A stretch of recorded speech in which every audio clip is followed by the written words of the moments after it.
Welcome to The Explainer. Today, we're diving into a really big question. Why are so many AI projects failing?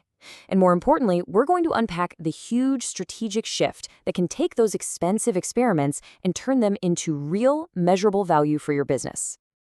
All right, let's just rip the Band-Aid off with a number that should honestly stop you in your tracks.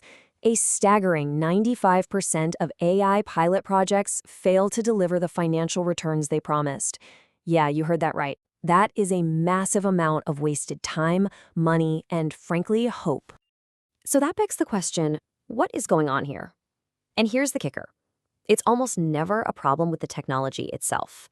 The AI models, they work. The tools are more powerful than ever.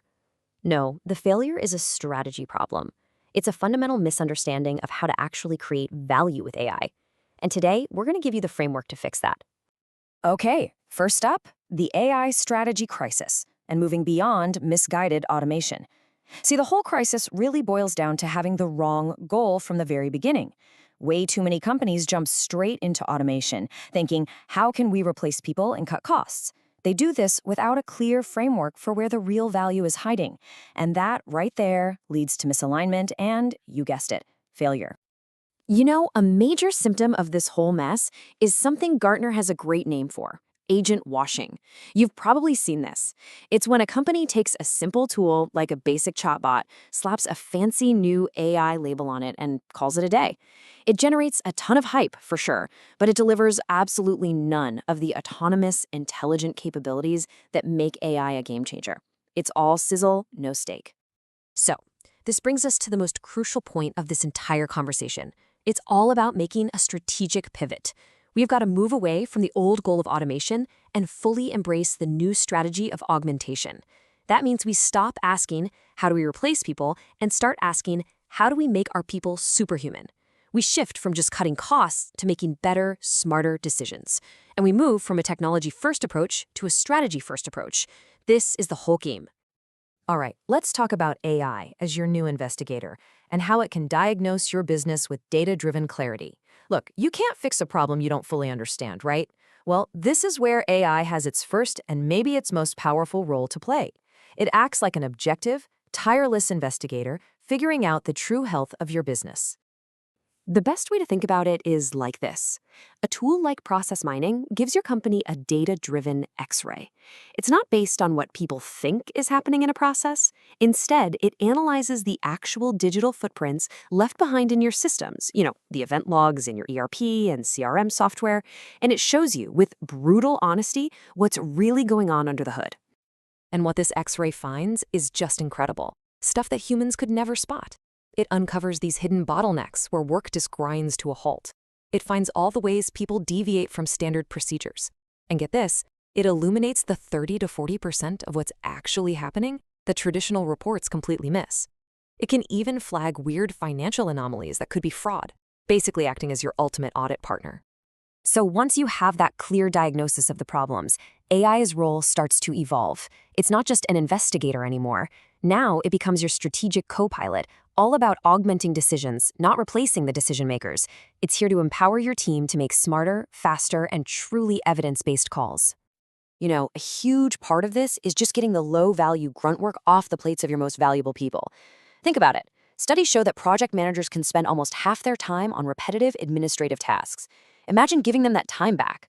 When you augment them with an AI that handles all that data-heavy lifting, you free them up to focus on what they're actually paid to do. Think strategically and manage risk. This subway example is just a perfect illustration of how AI can de-risk massive business decisions. So they were thinking about changing the price of their iconic $5 footlong, a huge deal. But they didn't just guess what would happen. They used AI to simulate the outcome. And the model came back and said, hey, the money you'll make from high-margin add-ons like drinks and chips will more than make up for any small dip in sandwich sales. So they moved forward, confident because the decision was backed by data, not just a gut feeling. Okay, next up, measuring real AI value. This is all about proving the ROI beyond just simple automation. And now we get to the billion-dollar question that every single executive is asking. If we're not just trying to cut headcount, how in the world do we prove the value and measure the return on investment of this new augmentation strategy? And listen, this is not a small problem. For nearly half of all chief information officers, the number one thing holding them back from going all in on AI is that it's just so hard to demonstrate the value. And why is that? It's because the traditional ROI models we're all used to, which are basically designed for simple cost cutting, they just can't capture the whole picture here. Sure, the classic ROI formula, net return divided by cost, it's a fine place to start. But when you're talking about strategic value, things like better risk management or being able to react to the market faster, that formula is way too one-dimensional. It completely misses the biggest and most important impacts. So, a truly effective framework has to measure value across 4 different pillars. Pillar 1 is efficiency. That's your classic automation and optimization. But you also have to measure revenue generation, right? Finding new opportunities. Then there's risk mitigation, catching compliance issues or fraud before they become disasters. And finally, business agility, which is all about how fast you can respond and pivot when the market changes. And it's also absolutely critical to track value over different time horizons. You need to look for what we call trending ROI. These are your short-term signals, the early wins, like tasks taking less time or boosts in employee productivity. These are the leading indicators that eventually build toward realized ROI.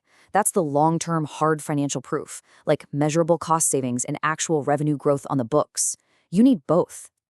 All right, our last section, the foundation of trust and building reliable and accountable AI systems. Let's be perfectly clear. None of this works. Not the diagnostics, not the decision support, none of it, if you can't fundamentally trust the system.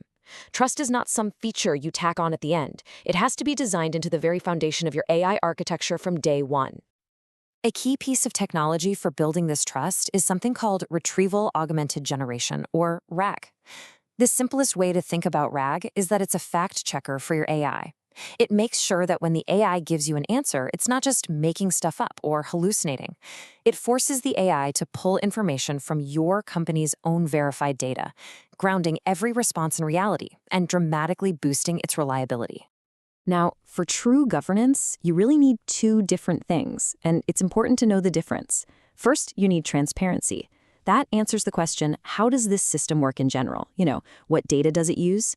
But that's not enough. You also need explainability, or XAI. That answers a much more specific question. Why did the AI make this particular choice? Being able to audit any single decision is absolutely non-negotiable for things like compliance and real risk management. So, what's the big takeaway here? It's this. When you shift your strategy away from simple automation and toward a true partnership, using AI first to diagnose your business and then to augment your team's decisions, you can finally break that 95% failure rate. You can unlock real, sustainable value. Which really just leaves you with one final question. What's the first hidden problem you'll ask your new AI partner to find?